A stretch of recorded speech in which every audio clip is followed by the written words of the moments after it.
Here's Jeff Parles and Alex White. Good morning. Welcome in. It is the second Saturday of October, which brings us an absurdly good college football card. I'm Jeff Parles. Alex White is here as well, even though I have to preface this all by saying this. Last week, come on the air, say it's just it's average-looking card, but it's college football. You know, craziness can happen, and Tennessee goes down. Obviously, the big one, the monumental upset of Vanderbilt over Alabama last week. But, boy, Alex, at least on paper, this card looks outstanding. Anytime the Red River rivalry can be like the fourth or fifth best game on the board, you know you got a good card this weekend. Well, here we are, October 12th, right? Everybody has had this date circled for a while. Yeah. Have absolutely nothing planned but just to watch these big games. So I'm really excited. A lot of home dogs, so we'll see which ones get there for us today. We will get all the big games, all of them, all of the big games. Ohio State goes to Autzen Stadium to take on Oregon. Ole Miss goes to LSU. Penn State goes across multiple time zones to Los Angeles to take on USC. We'll get them all throughout the show. But first, we actually will start, Alex, and we'll go in Vegas rotation numbers, we always do. We're going to start with a game that low-key is actually, especially after last night's result in Tempe with Arizona State, sending Utah to their second conference loss already. And how about the Sun Devils? 5-1, a team that I thought under 2.5 in conference was perfect, and they've already gone over that. So shows how much we know sometimes on this desk. I don't want to throw you in that. Sometimes how much I know on this desk. Don't want to throw you into the negative there, Alex. Iowa State, slow start last week on at home against Baylor, but they end up winning huge, dominate the last 2.5 quarters of that game. And now they go to Morgantown to take on West Virginia. This is an important game for West Virginia. It's a de facto elimination game for them. They right now are 3-2 overall. They lost, at least for them, 2 of their losses out of conference with Pitt and Penn State. Just don't play the state of Pennsylvania. Tagler, 3.5 on this one. Total 54. That has gone up 3 points, Alex. This game is very intriguing. I've had to upgrade Iowa State quite a bit, honestly, 6 points since the start of the year. So, yeah, you can throw me in. That shows how much I know. West Virginia, a little bit, but they're pretty much the same as where I started. But their power score rating, thank you, Chris Andrews, that I've added into my equation this year, is higher than where I have it. So I made this game 3. With that being said, I lean a little bit to the dog here getting the points at home. But, I mean, these teams are pretty equal. Rocco Bet for Iowa State does have better numbers than the quarterback on the other side, completing 66% of his passes, 8.9 yards per pass, and 9-to-3 ratio. So, in that regards, a little bit better than Garrett Green on the other side for West Virginia, 7-4, 7 touchdowns and 4 interceptions already this year, and that has definitely got them into some trouble. But intriguing game, Iowa State trying to stay undefeated here, but that 3.5 is very tempting. I would take it. That'd be the only thing I would do here. This screams one-score game. Just a matter of will it land a touchdown or a field goal. I do think Iowa State wins, but this is, again, Chris did say this yesterday, Morgantown not playing as difficult as you would have expected over the last few years, even though it is a raucous and into it crowd all the way through there in Morgantown, West Virginia. Now that we're 3.5 across the board, I would take it. I would not. If you like Iowa State, you can't go north of 3. And if you're West Virginia, you can't go down to 3. It's very simple here. Just take the number that favors you here. It would be only West Virginia at this current 3.5. All right, Alex, we're going to a game that I didn't even realize was getting played today. This is all on you here. It has been one that the bettors have known about, though. Marshall at Georgia Southern. Marshall opened 2. It's down to a pick, so it's been one-way traffic on Georgia Southern here. Total's also gone down, surprisingly, 61.5 to 58 at the moment on this game. One big Sunbelt on my card, one big MAC matchup. I didn't add that onto our rundown, but I had to go back here with Georgia Southern because I had them 2 weeks ago getting points against Georgia State, and they won that one outright. I made them a favorite again in this one against Marshall. Should be a little bit of a tougher game, though. This is a big division game for these two, both of them undefeated, sitting there at the top. But I like Georgia Southern here coming off a bye week, and J.C. French, quarterback for Georgia Southern, has been playing very well, completing 63.5% of his passes, 6.3 yards per play, 7 touchdowns, 1 interception, and that interception was against Ole Miss. So I expect a great game here for these two, and I like the home team. Georgia Southern last time out just whipped it up on their in-state rival, Georgia State.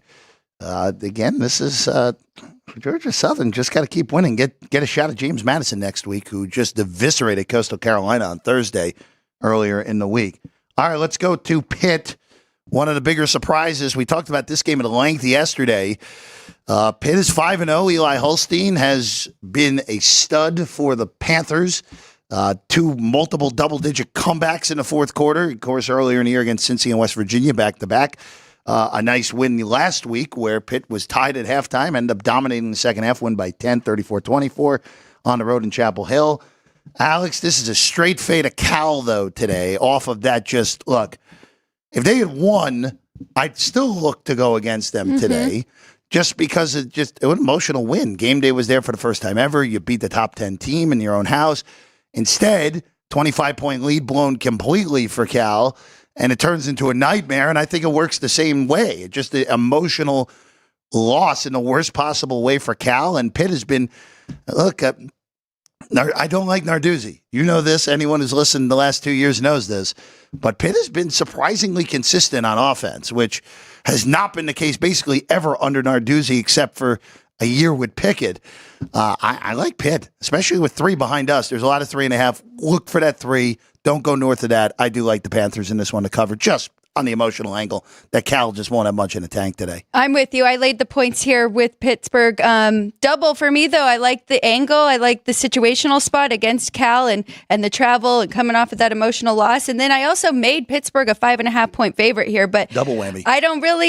I wasn't believing in Cal last week. And wow, they really played a great game against Miami till the end there. Played a great game for about 47.5 minutes. Hey, right? They covered the points. They did not win outright, but a lot of people really liked them taking the points there, and they got the job done there. I didn't realize Holstein was recruited by Nick Saban. Oh, he's Alabama guy. Yeah, I mean, look, it is a scenario where Holstein has honestly played even better than I would have expected coming over. And look, this Pitt team, they were projected right on their number. Right now, they're 5-0. That's what they were projected. Their win total is 5.5 juiced under. That's what they were projected to do this year, and a chance to go 6-0. And you know what? They got to take advantage of it because their schedule on the back end is brutal the rest of the way. And hey, you start 6-0, you get bowl eligible. That's a very good season there at Pittsburgh. Syracuse, SMU, Virginia, Clemson, Louisville, Boston College remain for Pitt. That pretty brutal last 6 games for the Panthers. All right, let's go to Lexington. America's darling Vanderbilt on the road at Kentucky. I've mentioned this a few times, and I know you and your dad, Kenny White, mentioned this early in the week after Alabama's unbelievable, shocking upset to Vanderbilt, where normally when we see the big-time upset, we see it in the path that Notre Dame, Northern Illinois happen in, where the elite team just has an awful day on offense. Their defense is asked to do too much, and in the end, they just can't do it. Very rarely do you see the 40-35 shootout loss for the elite team. And hey, look, credit to Vanderbilt. I mean, they lost to Missouri in overtime. Yep. They had the epic comeback against Georgia State and then blew it defensively. They're very close to being 5-0 right now, as Diego Pavia pointed out earlier this week. It's been all about Vanderbilt in this number, Alex. 12 now. It was 13.5 at the opener. And look, it's just one of those where on the surface, it feels like it's too many points. Just a matter, again, emotionally. How much do you have left in the tank to go on the road and play a high-end defense in Kentucky here, Alex? That's the main point right there. I just think Kentucky's defense is too good. They will be ready for this matchup, especially they know that Vandy just beat Alabama, so they're going to over-prepare for this game. I do like Vandy and Diego Pavia and what they have done offensively, but I'm not jumping in here with the points. If anything, now at 12, I'm leaning more towards Kentucky. I did make them a 14.5-point favorite here at home against Vanderbilt, but no play for me. This was a pretty easy pass. I was hoping that we would hit 14. That's obviously not going to happen here. So maybe I want to see how Vandy looks before doing anything more so than anything. Maybe an in-game scenario if you can get it out of Vanderbilt here. All right, let's go to Raleigh next. NC State has been bet this morning It's down to 2 in this game. Syracuse off of the big win here in Las Vegas last week in overtime against the Rebels, who bounced back nicely but did not cover last night somehow against Utah State. Somehow that game landed 16 at 50-34. Okay. Pretty brutal if that was the case. We're waiting on the quarterback situation for NC State. I'd be stunned if McCall plays, but the market's kind of telling you that they think he's going to at least give it a go.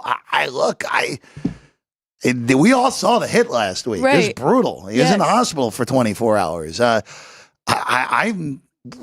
don't see it. And look, I know it's a conference road game. I know it's coming off of really just an emotional game for Syracuse. I mean, they were in a 14-point hole in that game in the second half and came out of it against UNLV. Look, the 2. I know there's the market's telling you NC State's the right side, but call me square. I like Syracuse if I'm laying less than a field goal in this spot, Alex. I'm pretty shocked with the huge movement. I did mark NC State +5 early in the week because I made Syracuse a 3-point favorite here. And I talked about it on race day, but I think it's a good day for parlay cards because there's a lot of good numbers you can get. And NC State is one of them. You can still get 5. So don't grab a bad number if you do like NC State here. But you're right. I don't expect McCall to go once again for this team. CJ Bailey will be the backup. He has done pretty good, completing 65% of his passes, 6.9 yards per pass, 4 touchdowns, 3 interceptions, though. So I'd be a little bit weary there, but nothing for me here. I don't think UNLV is really a big enough win in Syracuse's eyes that they are going to have a letdown here against NC State. That's the toughest situational. So I'll just say this I don't disagree with that. Just the way that game played out, though, where you get out early, look good, and then you blow the lead, and UNLV gets up 2 scores, and then you come back and need the last drive. Yeah, there was a little bit of help from that ridiculous roughing the passer call in overtime that the refs completely screwed up, which, again, the ACC refs, we know they're terrible. We've known this for years. But I just, again, for Syracuse, we already saw a letdown once this year where they had the big win, and it was off a bye, no less. They have the big win against Georgia Tech, go on a bye, and then lose at home to Stanford. So it's not past this team to blow a game they should win. So 5 earlier in the week, I'm with you. That would have been a look at NC State too. Hey, look, you could go for the middle. I know Vinny would. I know Vinny would love that if this game lands Syracuse 3 with both sides of the ledger covering on this one. All right, let's go to the MAC here because this is a significant game. Only for the purpose more so of anything, even though Northern Illinois has not been the same since beating Notre Dame. Look, Bowling Green's been super consistent so far this year. They played Penn State tough. They played A&M a lot tougher than Missouri did a week ago. They're 2-3. But if you watch this team, even with that ridiculous loss to Old Dominion mixed in there, they're not really. They're a good football team. They still have a legitimate shot to win the MAC. They're 3 at home against Northern Illinois, Alex. I'm just curious what popped in this game for you. I was waiting for that 3 to come back, actually. I wanted to take that 3 with Northern Illinois here. I really just think that they're going to run all over Bowling Green. And as you mentioned, they have been good. But looking at their defensive numbers, 89th in total yards, 38 in passing, and 113th in rushing yards. So this Northern Illinois team loves to run the ball, and they're 11th right now nationally in rushing yards. So it would definitely be a take here at Northern Illinois with 3 points. All right, I'll defer to you on that one. I'll defer to you. I took Northern Illinois against NC State. They didn't cover the 7 that I gave out on Frank's show on Friday. They pushed that, but they covered every other number at the end. I think they're a pretty good football team, honestly. They're physical on the offensive line. They have a good run attack, like you said. Again, Bowling Green's quarterback play has been good. Basilak has played well. The Missouri transfer for the Falcons. All right, let's go back to the ACC. Louisville and Virginia. 7.5 behind us, which is the market high on this game. It's basically 7 everywhere else. The total just got hit before the show started. Back up the ladder to 54. I thought 53 was too low. I took it yesterday on going over. There are concerns about Virginia's offense, but I mean, Louisville's an over team. They just are. We saw it last week. That game went zooming over even though it slowed down at the end. But it went zooming over. The total ended up 34-27. Look, this Louisville offense is good. And for Virginia, look, they got a lot of breaks last week. They took full advantage of the two critical mistakes by Boston College's offense in the fourth quarter to win by 10. At 7.5, I wouldn't mind Virginia either. For Louisville, you lose to Notre Dame, you flip around, you lose to SMU too.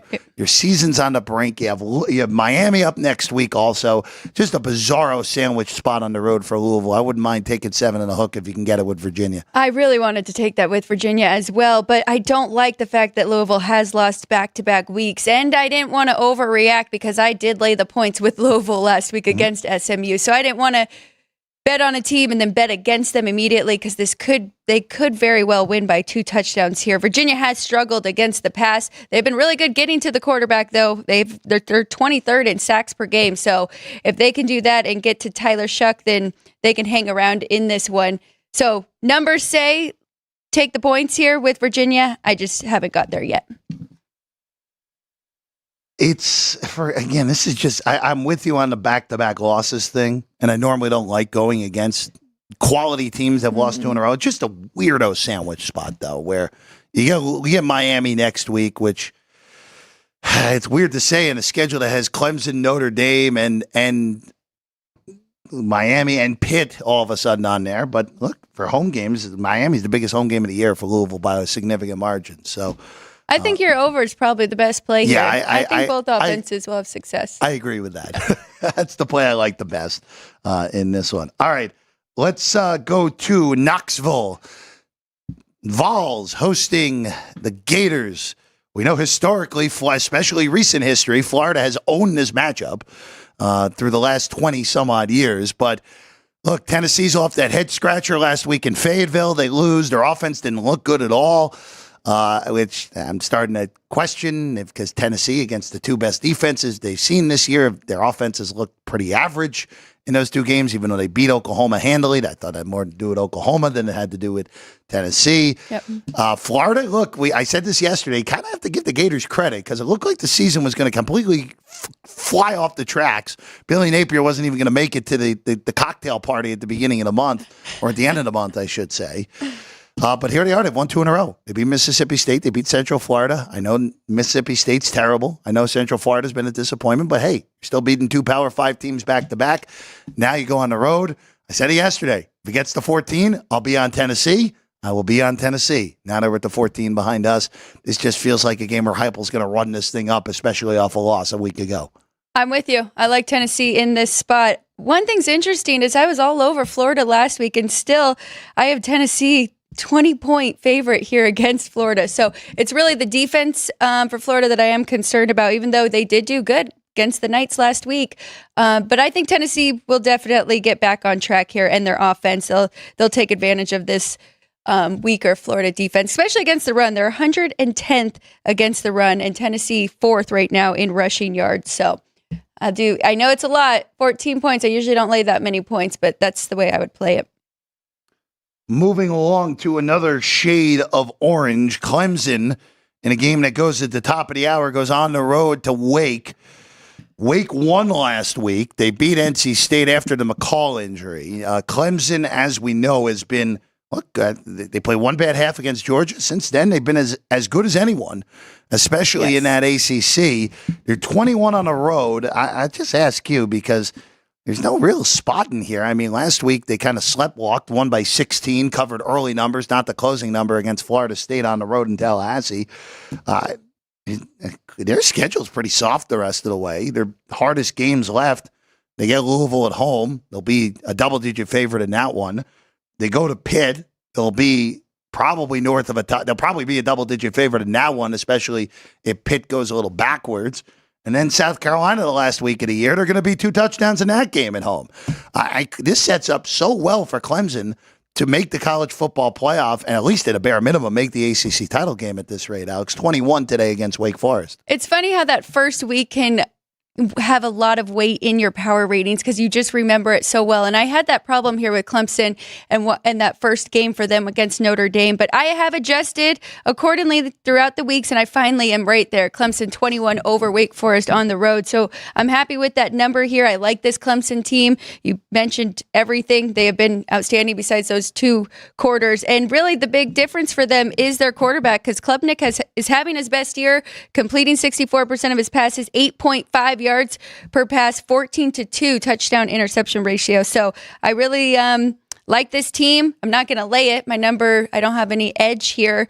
I really wanted to play the under. My number says under. Now it's moved up. I didn't want to go against the steam. Plus, when you look at both these teams, they both play quick. Wake Forest, 9th quickest in seconds per play, 23.3, and Clemson 54th at 26.8. So I'm staying off of that one as well. But I made it 59, so that's a 5-point difference there.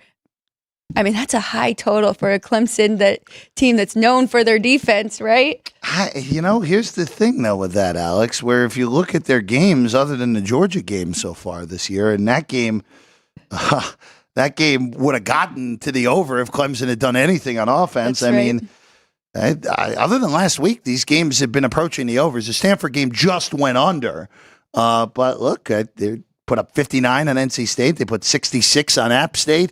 Wake Forest is pretty similar to both of those teams. Yeah. So wouldn't shock me one bit if this is another huge offensive game for Klubnik, who you mentioned correctly so is having, since that first game, has been awesome and has also been his legs as well for the Clemson Tigers. All right, let's go to Athens next. Georgia welcomes Mississippi State 33.5. Oh, there's not even a money line on this game. Boy, Mississippi State. They had to go to Austin against Texas. They did cover that game, though. I'll give them that. And now they go to Georgia. And look, 33.5, 54. I thought Georgia was going to smash Auburn last week, and they really didn't. That game was, it was never really in doubt. They won by 18. They didn't come close to covering any of the numbers when it was all said and done. I don't know if I want to lay this sort of lumber with Georgia with the way that, look, they were awesome on offense in the second half against Alabama. They were awesome in the second half against Georgia or against Clemson on offense.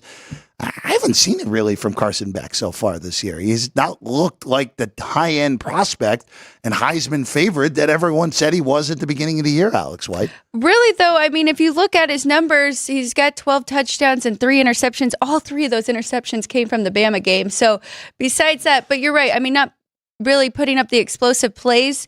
I think this will be a spot for Georgia. I think they could just name their score in here. You mentioned about Auburn, but Hugh Freeze's team is a lot more talented than what we have with this Mississippi State team. I mean, Jeff Lebby's team ranked 121 in total yards. That's all FBS. This is an SEC team that we're talking about. It's just going to be a brutal year for them. You already talked about their schedule. 120th against the run, so maybe a nice little Trevor Etienne prop bet if you want to look at that. I will throw one thing at you with Beck. Numbers are fine. Yeah. No argument there, but you said 12-3 or 13-2 on the... I said 12-3. Okay, 5 of those touchdown passes came against Tennessee Tech. So against FBS, it has not been as good as you would have hoped. And again, look, if you're making me pick a national champion at this moment based off the numbers that are all out there, I'm taking Georgia. Wow. Just because it's the best number of the elite teams. Now, I think Texas is the best team in the country. Ohio State has a real chance to prove they might be the best team in the country today at Autzen. But look, Georgia, especially after seeing Bama last week, if those two teams laced it up again today, Georgia would win that game. I would feel pretty good about saying that. But look, need to see a little bit more. And again, this is for Georgia. We'll mention this with Texas later. Georgia and Texas play in Austin next week. So mega game for the Bulldogs coming up a week from now. So maybe even a little bit of a look ahead spot as well. Let's go to Orlando next. Cincinnati at Central Florida. The Knights coming off that really just the ugly loss at Florida after they came off an ugly loss against Colorado the game before that.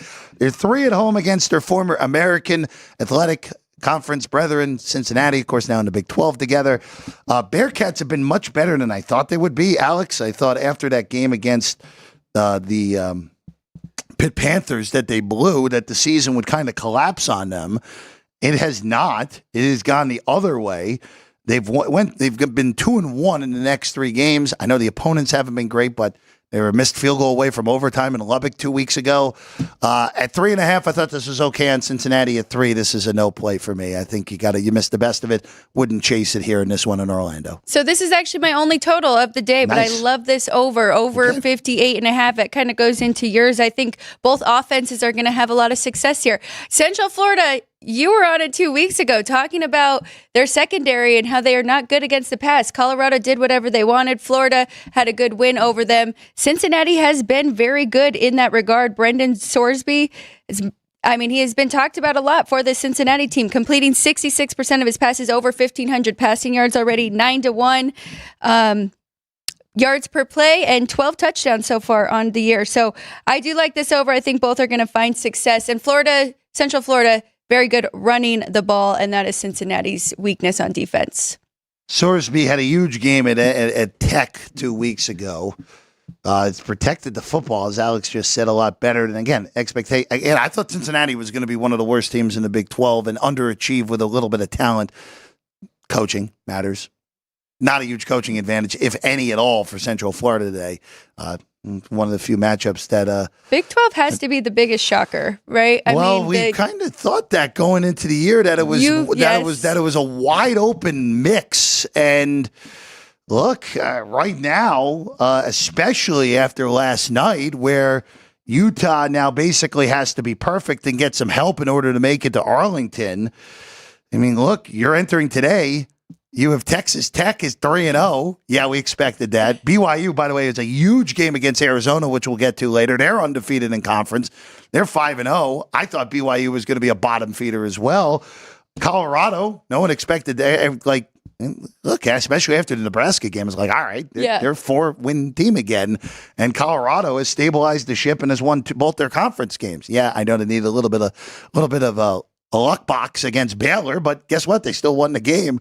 Wide open league. And if West Virginia beats Iowa State, both of those teams undefeated in Big 12 play, yeah, we're getting real carnage across the board. And you didn't even mention the other side, the bottom side, the Oklahoma State Cowboys. That was my team to win this. They are been such a disappointment. You and I both had our conference champions preseason are at the bottom because I had Kansas, and Kansas is heading for 3-9 at this rate. Tough year for them as well. So let's go to the next game. What we got? Big 12 been a lot of fun. We quick hitter here on this one. Georgia Tech and North Carolina. All I'll say is this game. What time is this game? This game goes at the top of the hour. Okay. If this hits 3, lay it with Georgia Tech. That's the only thing I'll have to add on this one. We talked about it a little bit yesterday. North Carolina's just finding ways to lose games. But if you get to 3, I'm okay laying it. I would not go north of that in this one. It's just been brutal for North Carolina. I mean, since they lost their starting quarterback in Max Johnson, it's just been one thing after another. So it's been brutal. I would lean to that side as well. Yeah. Also look in game too. North Carolina played Pitt even on the scoreboard last week. Pitt really beat them up in a box score. If you looked at it, and Pitt won that game easily. I got minus 125 at halftime money line on Pitt, which was probably about 35 cents to way too good for the better there, which was very happy to bet that. All right, Army and UAB. I'm bringing this game up more so than anything because last night, not here, but at the Superbook, this game went down to 25.5. And I was like, all right, well, I'm a little bit perplexed by this. I probably should bet Army. I didn't, and that number was gone by the time I woke up this morning. It's 27 behind us. It's 27.5 at some other shops. 55.5 the total. Alex, I'll say this. I do like that total over now that we're south of 56 on this game. Army's going to score in the high. Army's going to score 49 points in this game. There's no reason to think UAB's defense is going to show up at all. Now, you could argue if Army scores 49, it's probably worth laying 27. You're probably right. But I would feel a little more secure betting that total. I mean, just in case if you get a random day where UAB's offense decides to show 49-24, something in that pocket, I have no problem going over 55.5 now that we're below that 56 again, which obviously is a key number. Army has been awesome this year. It's been a lot of fun to watch this. So, I mean, That 25 does, or 25 and a half sounds like a good number here for them. UAB has quarterback issues as well. We don't even know who is starting there. They're coming off a 71-20 loss to Tulane, and Army 321 rushing yards and 160 passing against Tulsa last week. So over or Army, I'm with you, but I didn't jump in on either of those just yet. Let's go to New Jersey next. Rutgers hosting Wisconsin. So market high behind us is 2.5 on Rutgers. There's some ones that just popped. Wow. There's 1.5 predominantly in the market. We've talked about Wisconsin just being a disappointment. They lose Tyler Van Dyke, which is really a big deal. Like just their offense has just not been what you would have hoped with Phil Longo coming over. They did beat Purdue by a zillion last week, but that had more to do with Purdue more than anything. 52-6 last week. Rutgers is a better team at home. We've talked about this yesterday. They were a pure luck box against Washington. They got dominated in that game and still managed to win by a field goal. Last week, they got dominated again by Nebraska. But look, their defense, Rutgers defense, played well. They held Nebraska sub 4 yards per play in that 14-7 loss. There's no reason for me to think Rutgers defense can't hold Wisconsin down. If you can find that one, and there is one predominant national book that's not only national but here in Las Vegas that is somewhat like Cesar Palace. If you watched The Hangover back in the day, I would lay that one with Rutgers. I feel pretty good in that at home. Get this done at the top of the hour against Bucky the Badger there. I'm going to give a quick shout out to everybody in our chat. Please. Since we are halfway through the show, but Dean Hilt, good morning. As always, thanks for joining us, and not Sean. Not Sean, always a fun one. Anybody else watching that wants to comment in, please let us know that you are here. I'm with you. Rutgers, -1.5. I jumped in right where I could. I refused to let that huge win over Purdue get in the way of this. I made Rutgers a 6-point favorite here at home. I think this is, like you mentioned, good defense. They're a tough team, both lines of scrimmage. I think they'll be able to hang in this one. Tyler Van Dyke goes down. That was supposed to kind of really help get Wisconsin's offense going. Now they go back to Braden Luck, who was their main quarterback last year. We know what we're going to get out of him. 50% completion percentage, 5.1 yards per pass. Not good enough, really, to hang around in this game. I mean, it's not going to be a pretty game. It's kind of like an Iowa game. It's going to be a defensive battle between these two, but I did lay the 1.5 here with the home team. This total's gone up 4 points, Alex, from 40 to 44. I agree. Rutgers and under seems right to me in this game for this battle of the red. And speaking of their game last week, they held them scoreless in that second half. So they gave up 14 points early. Rutgers did. And so, that defense. It was both teams were under 4 yards of play last week in Lincoln. And both of those defenses were awesome in the Huskers' 14-7 win. All right, let's go to Boulder. Colorado's a 3-point underdog at home against Kansas State. There's 3.5 in the market as well, Alex. Total hasn't really moved, 56.5 to 55.5. Talked about it yesterday. There's been one-way traffic on Colorado. I will say this. There was early in the week, even before Chris and company put the numbers up, 6 was out there on Colorado. I thought that was great on the Buffs. Now, could Kansas State show up? Could Kansas State look like the team they've looked like the last few weeks after their disaster in Provo? Sure. Yeah. I think Colorado is pretty good, actually. And here's the deal. The biggest thing in this game is going to be Colorado's offensive line. Can they hold up against what is a similar defense to what Nebraska did? And Nebraska's defense just annihilated Colorado's own line. That is the one concern coming in. K-State could very easily make Shedeur basically flushed on every single play, make them force them into bad decisions. That's the holdup. I wouldn't be shocked that Colorado wins this game outright if the O-line holds up. If it doesn't, could be a very long day for the Buffs. Honestly, it was a perfect breakdown. That's exactly where I was, too. I was so tempted to take the points earlier on this week. Now that it's at 3, I can't do anything. But really, I mean, the O-line for Colorado, but checking the numbers for K-State and them against the pass is not good. They're 115th, allowing an average of 280 per game, and that's very close to UCF. So Colorado could definitely have success with, of course, their 2 main players there. So this is going to be a fun watch and see. We'll learn a lot about both of these teams. Yeah, I look for Kansas State. Just because of the nature of the Big 12, everything's still out in front of them. They have a tough game in Morgantown next week. That Sunflower Showdown now looks like a joke more than anything. They do have to go to Ames the final week of the year, which may be a mega game in the Big 12. Iowa State could already be in the Big 12 title game if they win out. Like there are a lot of interesting scenarios. That Big 12, it'd take a lot for them to get multiple playoff teams at this point. Still could happen, but it would take a lot at this point. Especially with K-State having to play Iowa State in the regular season finale. All right, let's go to Provo, BYU, hosting Arizona.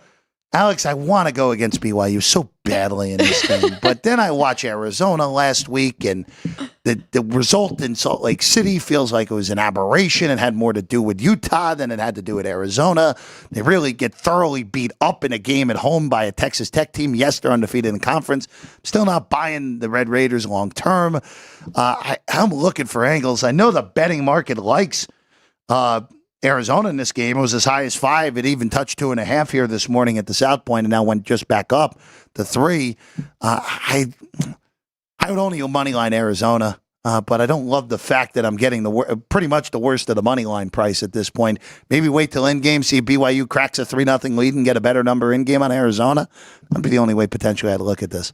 I like the favorite in this one. I haven't done anything, and again, I don't want to overreact because Arizona was one of my favorites that I liked last week, but I think that was more of a Texas Tech wrong number than Arizona. I think I know where they are power rating, and they have not been very good. Their performance rating is down this year. They're passing too much. They're relying too much on Noah Fafita. They're passing 57% of the time.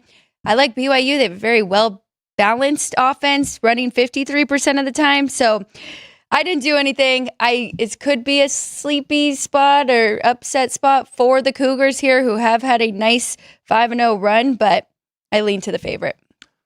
Let's go to Fresno next, real quick. The Bulldogs, 3.5-point dogs at home against Wazoo. Of course, we saw Wazoo go to the blue turf, and Ashton Genty did what he does to them in that last time out. They're 4-1. Fresno State, of course, with losses at Michigan and UNLV. Look, nothing too bad about either of those losses. They lost to 2 teams that are legitimate top 20 teams in the country at this point, Alex. Washington State, we've kind of talked about this throughout the weeks. They're 4-1 straight up, but I mean, they could easily be 2-3. Yes. Pretty lucky win over Washington, and then San Jose State too. So it's really their defense that concerns me here. I think we're getting a bargain with Fresno State getting 3.5. This is one of my best bets of the day, actually, because Mikey Keene, very good quarterback for Fresno State. We did not really see it against UNLV, but because of that huge loss, we're getting a good number here with a team that I actually think is better than Washington State. I can't really argue with you. Just a matter of what version of Keene are we getting today? He got away fast in Las Vegas a few weeks ago. More of a UNLV us against the world. We're taking it out on you. I tend to agree with you on that, but it did get away real quick. Yeah, it did. From Fresno State in that fourth quarter. All right, let's go to Tuscaloosa next. We mentioned it yesterday on the show. Poor South Carolina. You draw Ole Miss off of their loss to Kentucky. Now you draw Alabama off of losing to Vanderbilt.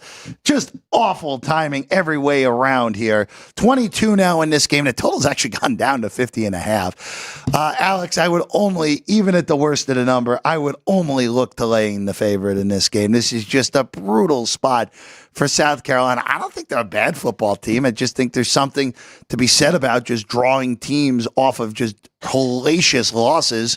And this kind of feels like Alabama gets themselves right and they don't quite do what they did to Western Kentucky, but something in the pocket of 41-10 makes a whole lot of sense here today. 41-10, I like that because now that has moved down to 50.5, I like this game over. And that's mostly because of Alabama's defense. We have definitely seen the flaws in their defense, but we know they can put up a lot of points here. I understand the movement down, though, because both teams are running a lot and efficiently. South Carolina is running 66% of the time. That's 8th most in the country. And Bama comes in at 58%. That's 36 in the country. But still, I think both offenses will have success. 50.5, it feels like a good number to go over here.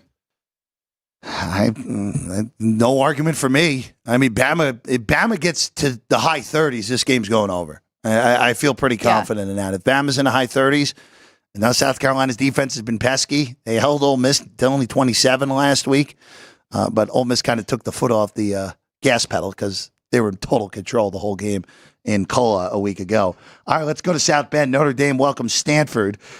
Irish have just kind of floated under the radar since that loss to Northern Illinois, and you know what? They've actually played pretty well since that loss to Northern Illinois. Alex, I'm looking for reasons to bet Stanford in this game. This has been a toggler on a bizarre number, 23 and 23.5 behind us, as we all expected.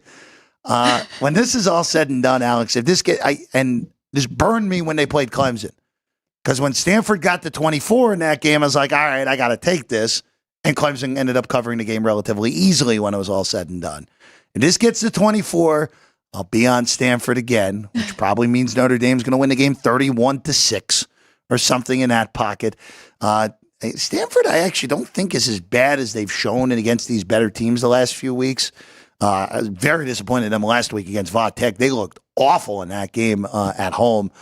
But look, that's a lot of points to cover for Notre Dame. And this is a rivalry game, even though it's has not played out to be such over the last few years. This was a pass for me. I made Notre Dame a 25-point favorite That's here. a lot of points. At home, so it wasn't a even thought to look there at the dog. But you're right, because Notre Dame has been playing very well. And Stanford, I mean, they have that big upset over Syracuse. I think that had more to do with Syracuse than anything. So nothing for me in this one. All right, we will take a 1-minute break. When we get back, the huge games on the card. Red River. Doesn't seem like a huge game based off the spread. Sorry, Sean. LSU Ole Miss. Oregon Ohio State. Penn State USC. The 4 big ones come your way in 1 minute from now here on Sports by the Book. South Point Casino has plenty of attractions for the whole family. Catch a movie. Our 16-screen movie theater includes 2 XD Extreme screens for the ultimate in viewing, sound, and luxury. After the show, treat the family to a variety of treats at our old-fashioned ice cream parlor, Kate's Corner. We scoop up a variety of creamy concoctions, including smoothies, hand-dipped cones, milkshakes, malts, sodas, and sundaes. At Kate's, there's something for everyone. And if you still got time to spare, our bowling center might be right up your alley. Voted Best of Las Vegas, it's a great place for friends and family fun. 64 lanes, a pro shop, snack bar, and arcade. And while the kids are bowling, you can play slots and sip on a drink in the Alley Cat Lounge while overlooking the lanes. For our more serious and professional bowlers, the South Point is also home to a separate tournament bowling plaza.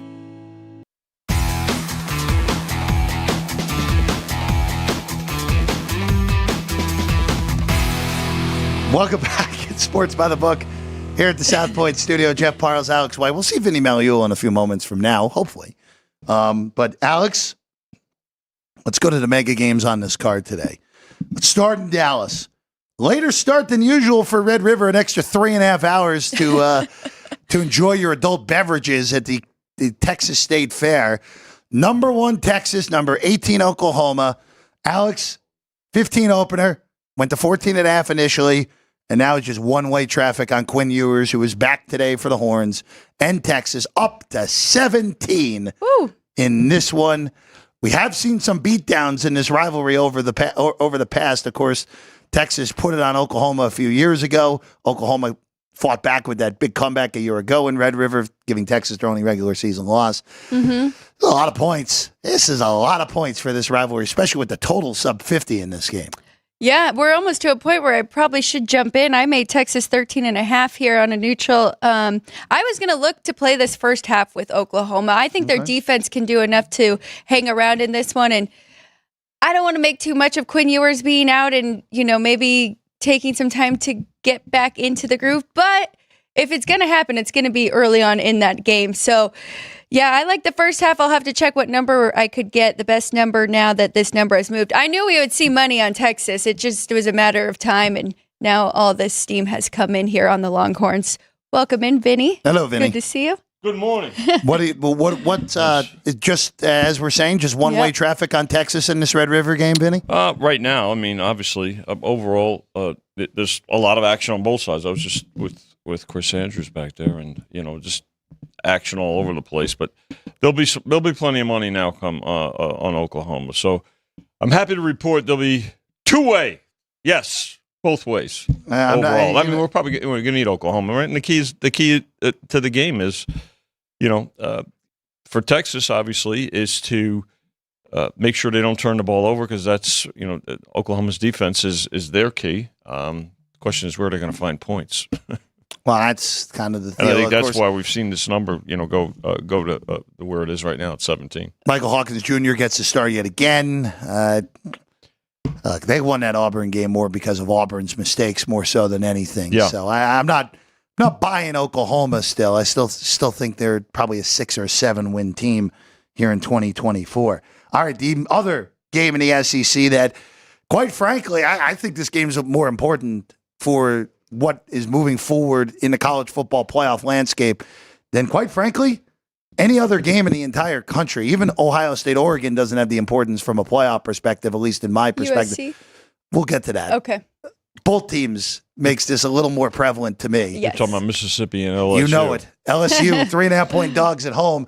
Look, I don't think it's an elimination game, but it's pretty darn close, especially when you look at the schedules for both of these teams down the road. Ole Miss has to play Georgia still.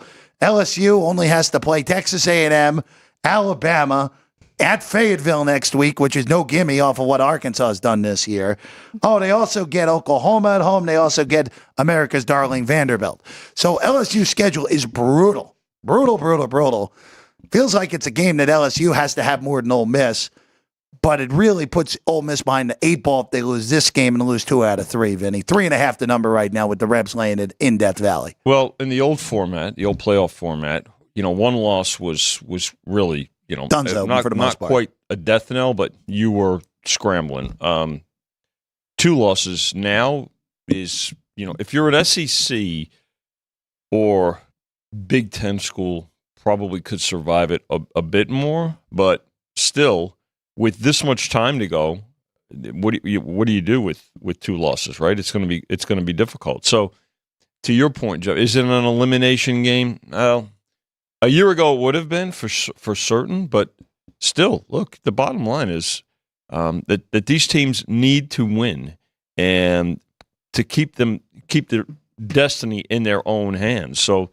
But this is also what makes the new playoff system better, right? Because now teams are not really out of it, and the fact that they can,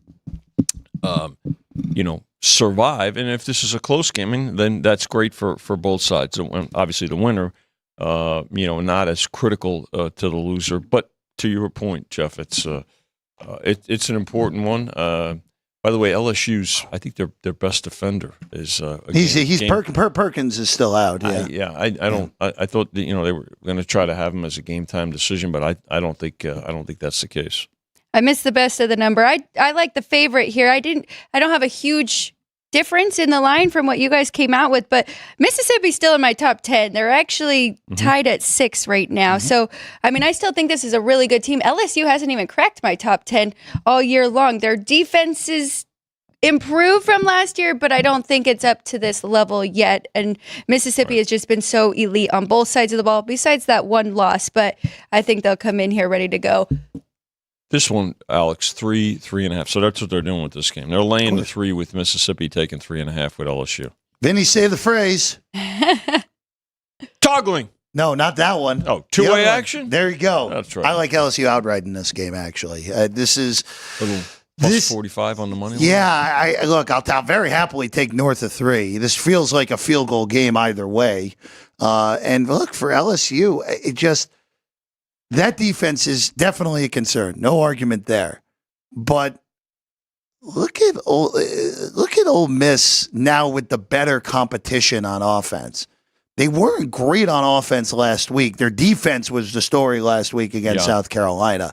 They were mediocre against Kentucky. Now, Kentucky's the best defense of the 3 that they've seen. But LSU still has, even though their defense has not been great by any stretch. They still got a lot of dudes. They still are unbelievably talented on the defensive side of the ball. And at some point, they're going to put it all together. And it would make a lot of sense if it came here today and they win that game on the strength of their defense, as weird as that may say for what this team has been the last few years. Well, from a betting perspective, if you like the 3.5, then you're probably going to sprinkle a little bit of a money line action as well. It'll probably be one of those, Vinny, where it's 0.8 of a unit on the spread and then 1/5 of a unit on the money line. Something in that pocket today. Great setting too, right? Death Valley unbelievable! At night. Unbelievable. I mean, this is as good a college setting as it gets. You guys are too good, though, Vinny. 3.5 on the card or 4. So we've got multiple cards out there, right? You have the ties win card with the whole numbers, and then you got the half-point card as well. So many choices, Alex. Yes. I'm going to jump ahead to a game that's a little further down on the rotation number, but since it's starting at 9 Pacific, I don't want to miss it. And that's Washington at Iowa here real quick, where the Hawkeyes are 3-point favorites. It's the toggler between 2.5 and 3 through the week. So just no Iowa by 3 here.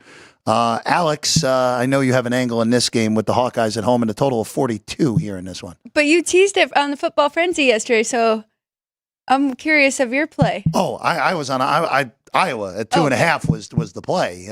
Now at 3, it's a little more of a hesitation, but still think it's okay. Huge differential in special teams in this game. Iowa, always great on special teams. We know this, always. They're top 10 metric team in the country special teams wise. Washington, bottom 20 team in the country special teams metric wise. I think that's the difference in the game in the game today. Washington's been much better than I thought they would be with all that transition. They should have beat Rutgers 2 weeks ago. They do beat Michigan last week. It's just brutal travel-wise. You talked about it earlier in the week. It has been a tough go for teams traveling multiple time zones in the Big Ten so far this year. And this is another one of those games traveling 2 time zones for Washington. 3-10 against the number in 13 games this year for those teams traveling multiple time zones in the Big Ten. It is brutal. And not to mention, they just played the biggest game on their schedule and beat Michigan. So that ties into this as well. But yeah, I like Iowa. I made them a lot bigger favorite than even 3. So I love the 2.5. 3 is scary with this team, but their offense has been better this year. And I mean, look at that total. That's an improvement in itself. So, and they bet it over. Yeah, how about that? That's more ridiculous more than anything. With Rutgers game bet over earlier, we mentioned, and now this one bet over as well. Go ahead, Vinny. Emotion in the college game is huge. Yes. To Alex's point about the big win last week, against Michigan, getting their revenge from last year's championship game. So, and then the travel. This is a different type of travel too, right? You say, well, teams have always had to travel, but this travel is much different with these conference realignments, right? We're seeing the same thing with the ACC, the Big 12, the Big 10. These schools that have moved from the old Pac-12 to these new conferences now. It's an entirely different way of just preparing, right? In terms of having to deal with that travel, is extensive travel. Let's keep it in the Big Ten. More extensive travel. Minnesota off of their big win last week, upsetting USC. Now they go to UCLA. Alex, I'm looking for any reason to bet UCLA, and I'm really finding it hard to find reasons to bet UCLA in this game. 5.5 to 4. You didn't even bother stopping at 4.5 in this one, Vinny. Somebody found a reason to bet them. Yeah, but again, going to struggling with the multi-time zone travel. And I don't think Minnesota's really any good. I thought last week was just a horrible job by USC all the way around.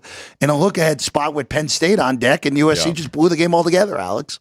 I'm with you. I was looking for reasons, too. I thought 5 was good here, taking it with UCLA. But I do think Minnesota is pretty good, and I think I have them a little bit underrated. So I didn't jump in here. I wasn't like the sharps that grabbed the number for going against Minnesota after that big win. Not so much. I don't think it's so much a number play as much as it is just kind of situational and spot play, which is why the money showed up on UCLA here from 5.5 down. So total hasn't moved that much, 40 and a half, 39 and a half. So, and then the UCLA quarterback situation has kind of been in flux all season, right, due to injuries and things like that. But hey, this is if you're looking for Minnesota, this is this is the lowest the number's been. I will say though, I mean UCLA has been more competitive, and they did cover in their last three games. So defense actually played pretty well. They played well against Penn State. They just had no offense whatsoever in that game on the road. Nittany Lions kind of sleptwalked all the way. Didn't have to do much in order to win that game comfortably last week. All right, the big one, college game days in Eugene, Autzen Stadium. Vinny, I know you love the polls, but it's number 2 versus number 3 in the AP poll in this game. Polls don't determine prices. Hey, it's number 2 versus number 4 in my power rankings, if that means anything to you. They're both in the top 5. Top 4, top 5. Yeah. This is power rating wise. What a tremendous game. Oh, great game. 3 here and now with Ohio State. We mentioned this earlier. You guys opened pick during the summer on the games of the year, and the folks bet it to Oregon. Oregon to 1.5. Yeah. And this opened at the beginning of the week, Ohio State 4. So fascinating with 2 top teams here, and Ohio State looked favored on the road at what is one of the most intense environments in all college sports, Vinny. Well, the good thing, again, a great game at this time of year. These are the games we didn't get, before the conference realignment and the new playoff format. So love these. Money for Oregon so far. But their top defensive end is probably going to be a game time decision. He got hurt in practice this week. So keep an eye on that. Keep an eye on the injury report, particularly for Oregon here. And here's the difference between now with this number and last summer when Chris revealed when we opened the games of the year here at South Point. It's just been a bit more consistency out of Ohio State. I think that's the reason for it.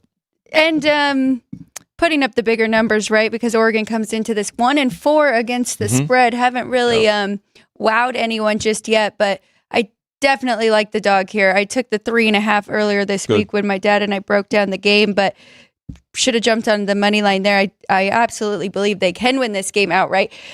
Dylan Gabriel, I mean, his numbers are still good, but I don't think we've even seen the best of him. And I've heard this, I can't take credit for this, but just a year ago, and you brought it up with the Red River rivalry, he led that team, Oklahoma, to a win over that really good Texas team. So I think we will see the best Dylan Gabriel in this game. Oregon has been wildly inconsistent, which is weird to say about a team that's a power-rated top 5 team, a team that has not lost yet this year. But if you just watch what Oregon has done, other than about 2 quarters against Oregon State and 2 quarters against UCLA, really 29 and a half minutes against UCLA because Gabriel threw that ridiculous pick 6 at the end of the first half. We've not seen a dominant football team. We've seen a very talented football team that has messed around a lot. Yeah. They messed around last week, even though they won by 3 touchdowns against Michigan State. Quite frankly, Boise State should have beat them. Yeah. Oregon was fortunate to get out of that game with a win. And I mean, if they don't score a touchdown on 4th down and 2 against Idaho, Idaho has the ball down 3 with 5 minutes to go in that game. Ohio State's definitely been a more consistent team, even though they've started slow as themselves in some of these games, but they've not been life and death in compared to Oregon in late in games. Can I just say something that may sound totally bizarre? Ohio State's flown under the radar through 5 weeks.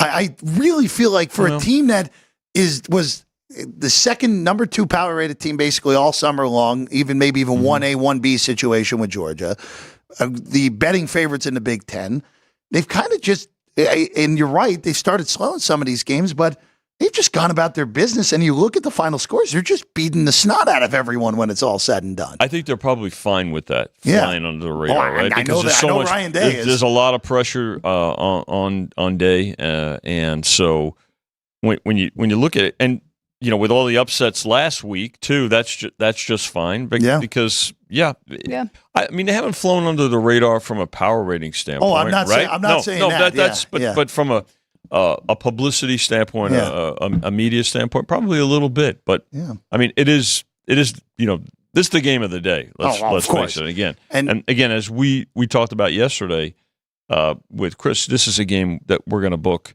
like an NFL game. We have these kinds of games, and a game like this is going to outhandle probably a couple of NFL You would games hope. tomorrow. You would hope. Panthers in particular. Panthers and Falcons will get out handled for sure. All right, let's go to L.A. USC. Really, this is an elimination game for USC. There's Pretty much. No other way to slice it. Yeah. Even with that big win over LSU, if they lose and they're 3 losses, they're done. They welcome Penn State. It's been all about USC in this action here, Vinny. 3.5 now with the Nittany Lions laying it at the LA Coliseum tonight with a total of 51. Yep, open 5. And I think that part of that elimination aspect comes into play here, Jeff, with the way they've bet it. Penn State, look, they're playing well. Talk about a team that's flying under the radar some, right? I mean, when you think about it, I mean, there's not as much talk about them so far, although this is a team that's definitely benefited from the new playoff format. So, but they've got to travel as well. Yeah.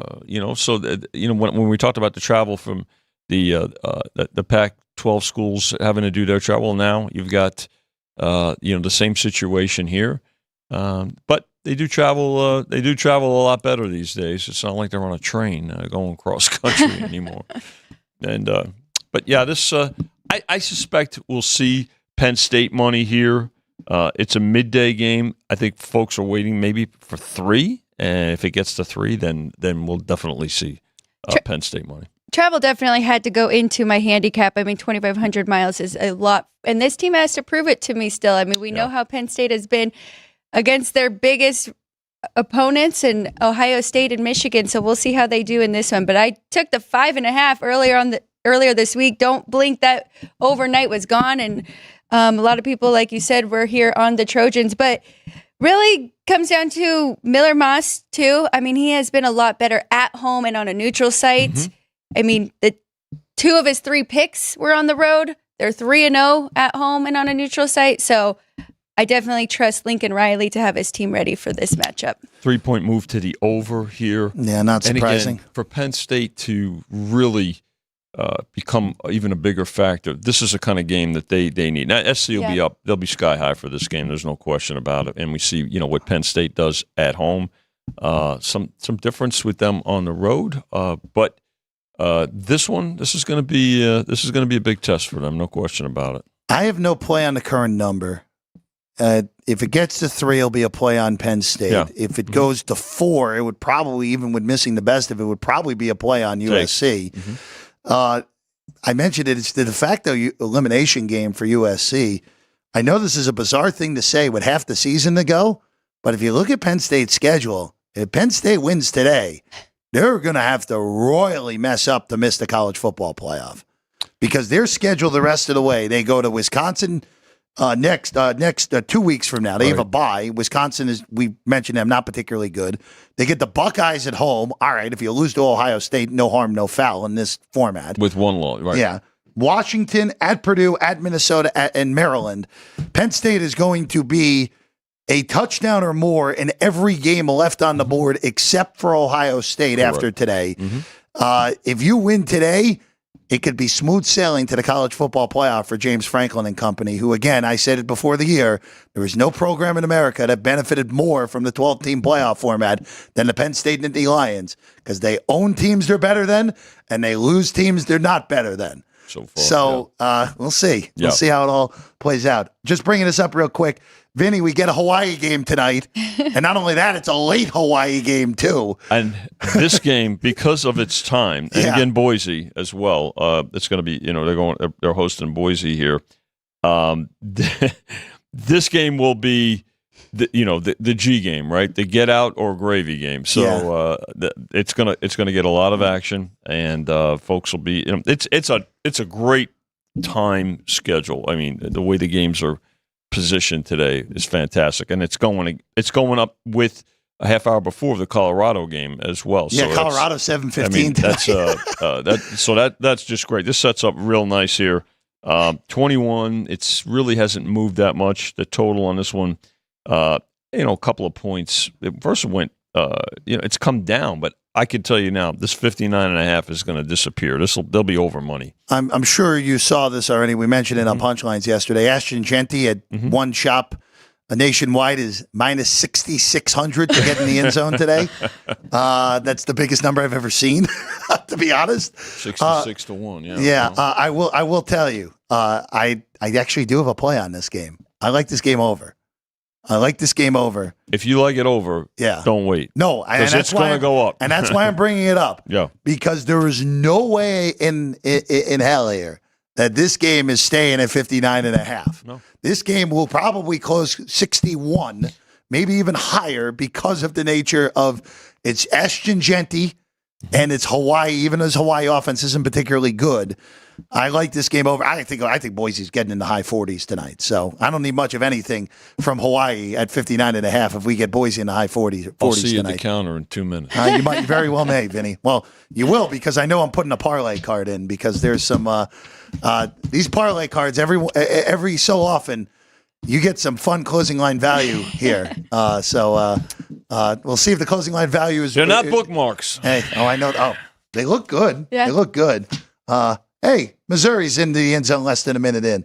I'm assuming that was the favorite They today. did that for you. Yeah, well, whatever. If you can't beat UMass, you don't deserve to have a football program anymore. All right, that's all the time. Yeah, go ahead. Last quick shout out because we do have somebody new in our chat. Michael P, thanks for joining us. And then Risen Wave is in there, who is a diehard, follows all of our shows and gave some picks in there, so you can follow or fade whatever you want with all of us. No, he's been very good, I have to say. But yeah, so thank you everybody for being in the chat. Yeah. Thanks for joining us Appreciate this morning. that. Oh, actually, And Vinny, we'll be back tomorrow. I forgot to actually bring this up, and I do need to bring this up. We're 1 hour away from an elimination baseball game. Oh, the Yankees. The Guardians and the Tigers. I'm sorry, the Tigers. The winner gets the Yankees. That's right. Scooble and Boyd. Tigers are favored on the road because of Scooble. Alex is doing Scooble? the thumbs down. It's not because she doesn't like the game. It's Under. because she likes the under. Yeah, right. In this one, just 6 to the under. yeah, you like that? 6 under. Yeah. Yeah, you like that? Yeah. Be a lot of 2-1 final. all I'll say is I don't have a play on the game, but last time that we got this pitching matchup in game 2, Mm-hmm. it was 0-0 when Scooble left the game, which I thought was huge advantage Guardians. Kerry Carpenter hit the huge homer off of Class A to give the win to Detroit. If that happens again, I don't think Detroit's getting away with it. They better have a lead when Scooble leaves the game Well, today. I think Carpenter is He's- questionable to he the is- doubtful he is today. working out right now. I mean, he's got he strained his hamstring in the last game. He So sure keep did. an eye on that there. But great game here. 10 o'clock. They moved this They moved game it up because of bad weather because in of weather Cleveland. coming Yeah. in later. Sorry, Alex. Go ahead. No, I will just say I apologize to all Padre fans because I knew, because I'm always rooting for the Dodgers, even Kershaw, to do good in the postseason. The one year I flip and say I really like this Padres team, I knew the Dodgers would get through. Did you, so I'm sorry, Padres Vinny, did fans. you open a price on Mets Dodgers yet? Of course, with the Dodgers advancing last night. Yeah, and you and I had spoken yesterday. We talked about a potential Subway series. We got ahead of ourselves. Well, and we also talked about what the series price would be. And again, it's $75 plus On the Dodgers. $55 on I like on the dog. Mets. Ooh. And the Mets, yeah, they're a live dog. There's no doubt about it. See how it all plays out. Vinny, thank you as always. All right. Alex, thank you. Good luck on all your plays today. Yes, Sean, thank Drew you Dog, too, everybody. Good thank luck. you as well. We'll see you again tomorrow. A little under 24 hours from now. We'll be on while the Bears and the Jaguars are doing battle in London. By the way, no play for either of us on that game, thankfully, for the second consecutive week from London. We'll keep you updated in game and get you ready for week 6 in the NFL on the show tomorrow at 9 a.m. We'll see you then. Sports by the Book.